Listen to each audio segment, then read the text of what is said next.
At update ho tayo sa iba pang mga malalaking usapin. Kasama ho natin ang nagsisilbing kinatawan ng 1st District ng probinsya ho ng Batangas, si Congressman Leandro Leviste. Magandang araw ho, Kong, at welcome sa Bombo Radio Philippines, sa Bombo Network News. Si Bombo Genesis po ito, kasama natin si Bombo Ever. Kong.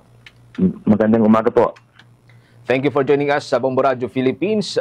Balikan ko lamang ho siguro muna, no? Yun pong nauna ho natin mga nabanggit bilang follow-up po dito sa usapin ho ng insertion. Kasi may nababanggit ho kayo dati kung ano, na meron pong database ang Department of Public Works and Highways na naglalaman po nitong mga proponents na nasa likod ng una yung 721 billion pesos na insertion sa 2025 at yung halos 500 billion pesos na insertion sa 2026. Parang bago lamang po ito, no? Na ilabas. At ano po sa tingin ho ninyo kung bakit po hindi ginawang public record ito ng Department of Public Works and Highways, Kong? Ito po dahil maraming mga pangalan na nasa listahan ito. Hindi lang po mga senador at congressman, pati po mga membro ng ehekutibo kasama mga cabinet secretary at undersecretary. At ang ibig sabihin po ay halos buong gobyerno ay may mga insertions, pati mga walang kinalaman sa DPWH. Can we compel ito hong Public Works and Highways Department para po ilabas ito? At sa part po ng Congress, anong pwede hong gawin dito? Kung gusto po, may paraan, pero kung ayaw, may dahilan.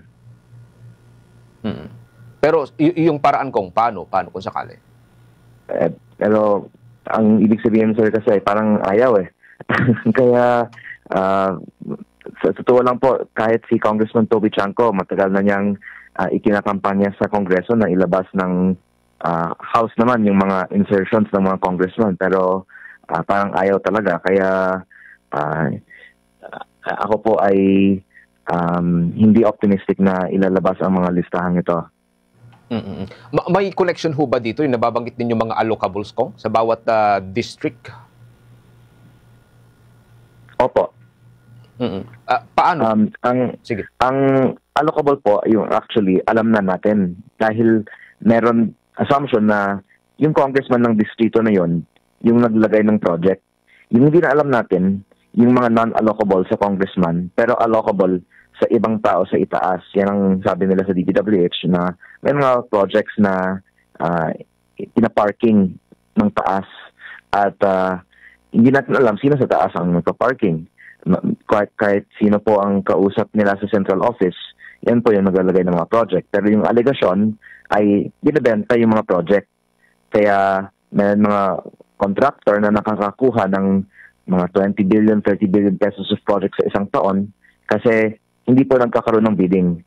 Meron pong mga listahan sa DPWH Central Office na bago pa ang bidding, alam na nila yung winner. At ito po ay dahil binibenta sa Central Office yung winner 1 year in advance. Parang yung bagong version ng parking fee na sinasabi, ano, kung tama ho ba, pinapanukala ng isang kongresista at pinapark doon sa distrito ng isang kongresista. Ngayon, dako tayo dun sa sinasabi ho ninyong pre-ordering kasi parang konektado ho ito, no?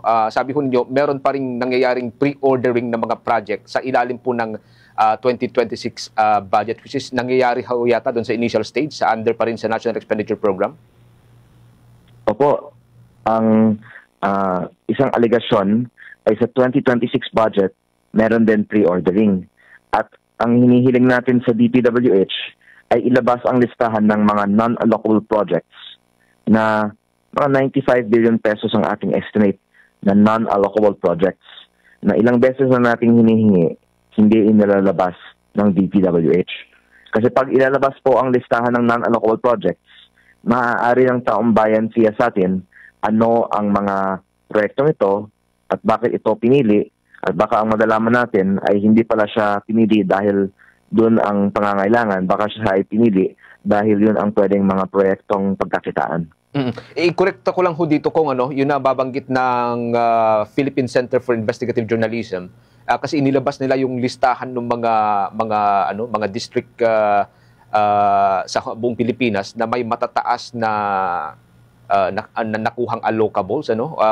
Isa doon sa mga nakakuha ay yung distrito ni Congressman Sandro Marcos, presidential siya. Nakita ho ninyo yung listahan na ito, Kong? Opo, ang listahan po ng allocable ay bahagi lang ng total budget. Halimbawa, sa 2025, 1 trillion ang DPWH budget. 401 billion yung allocable. Ibig sabihin, may 600 billion na non-allocable. Kaya kung tignan natin ano yung total budget, meron din kasing malaking mga budget na nag-parking sa mga probinsya tulad ng Mindoro at Albay. One last question on my part bago kay Bombo Ebra.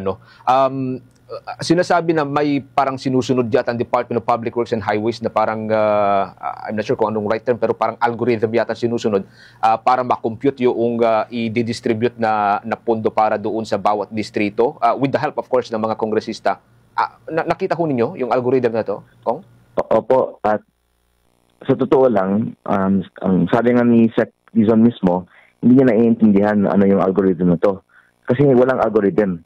Kung ano po yung dinesisyonan lang ng dating liderato ng DPWH, yun. At may mga maliliit na distrito na malaking budget, may mga malalaking distrito na may maliliit na budget. Kaya ang ikinalulungkot ko, kahit na bago na ang liderato sa DPWH, pareho pa ang ginagamit natin na formula para sa mga budget na ito. At baka may mga dahilan na yung mga nabigyan na ng budget ay mawala sa kanila yung budget. Yung mga hindi naman nabibigyan ng budget, tanggap lang nila na gayon talaga.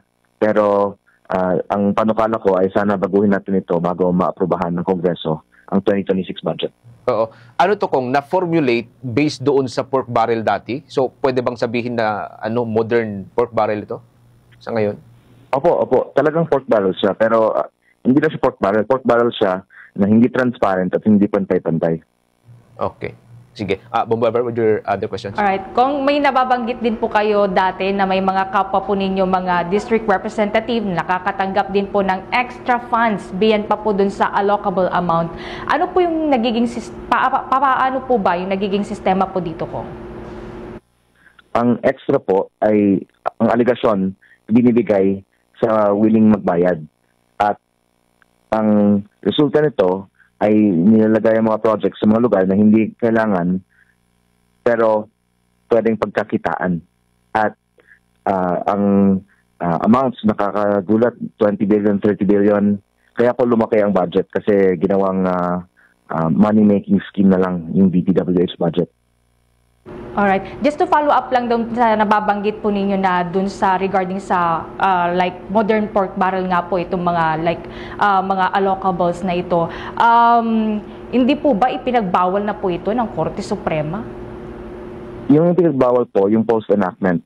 Pero ang ginagawa ngayon, bago pa ang approval ng budget, meron ng mga alokasyon.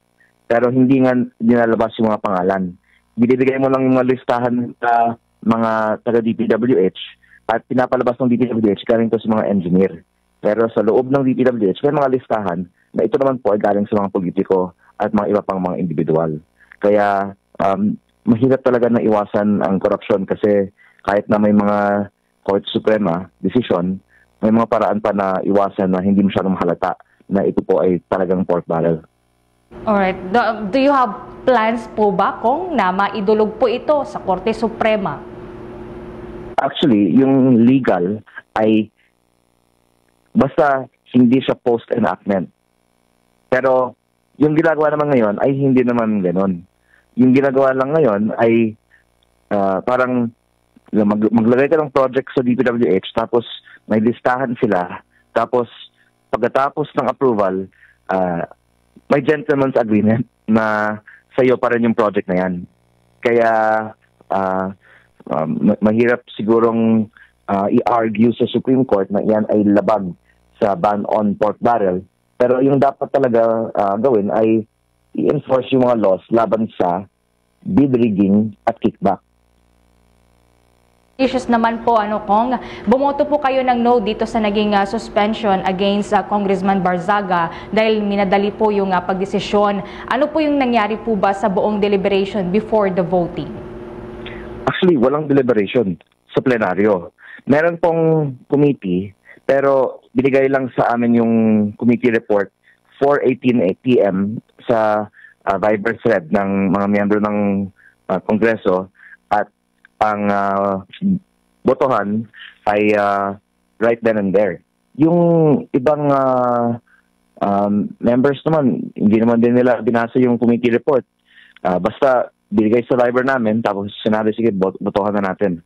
At nakakalungkot na parang ito pa yung pinrioritize ng Kongreso. Kasi ang last time na meron parang mandatory attendance sa Kamara ay October 13 nung bumoto tayo para sa budget. Ngayon lang muli nagkaroon ng mandatory attendance ang ibang mga members ng Kongreso. Tila napaka-importante na suspendihin si Congressman Barzaga. Pero ang punto ko, bakit naman natin hindi ito ginagawa para sa mga investigasyon laban sa korupsyon? Just a follow-up on that, kung ano, kasi kahapon habang pinapaliwanag po niyo yung boto ho ninyo na no, may nababanggit po kayo about sa isang kapwa nyo, Batanggenyo na kongresista na dapat unahin pa yung kanyang kaso other than sa kaso ni Congressman Barzaga. Pwedeng pangalanan ito, Kong, kasi wala yata kayong nabanggit kahapon, ano, Kong? Opo, nahiya po ako kasi nandun siya eh. Ang ikinalulungkot ko kasi, yung mga sangkot pa sa corruption, allegations, ay bumaboto para suspendihin si Congressman Barzaga. Hindi naman perfecto si Congressman Barzaga, pero bakit hindi natin din ipa-ethics case yung mga may allegation ng corruption, di ba? Pero yung ibig kong sabihin kasi ay meron akong ibirunyag na pagbili ng mga proyekto sa DPWH ni Congressman Edwin Garjola na siya po ay di umano ang pinakamalaking contractor sa Congress ngayon. So that was Congressman Garjola, tama ho ba? Tama po. Parang tama ho ba yung kuhang video kahapon sa mababang kapulungan na parang gusto ho ninyo makipag-selfie sa kanya, pero tama ho ba ito? Hindi ho siya pumayag? Opo, kasi ngayon ko lang siya nakita after 3 months eh. Dahil nung may mga hearings, hindi siya uma-attend sa plenaryo, pero siguro dahil attendance ay required kahapon, umattend siya. Pero nakapag-selfie po kami, na-post naman po sa Facebook. Pero okay naman kayo, outside doon sa trabaho talaga ninyo? Sa relasyon, pero yung sigurong i-interview siya. Kong, thank you so much for joining us sa Bombo Radio Philippines. Hanggang sa mga susunod pong mga pagkakataon. Ingat po kayo, Kong. Maraming salamat po. Ang kinatawan po ng unang distrito ng probinsya ng Batangas si Congressman Leandro Leviste. For the most trusted source of news and information, visit our website at www.bomboradio.com. Follow us on Bombo Radio mobile app, Facebook, YouTube, TikTok, and X, formerly Twitter. Like, share, and stay connected. Anytime, anywhere.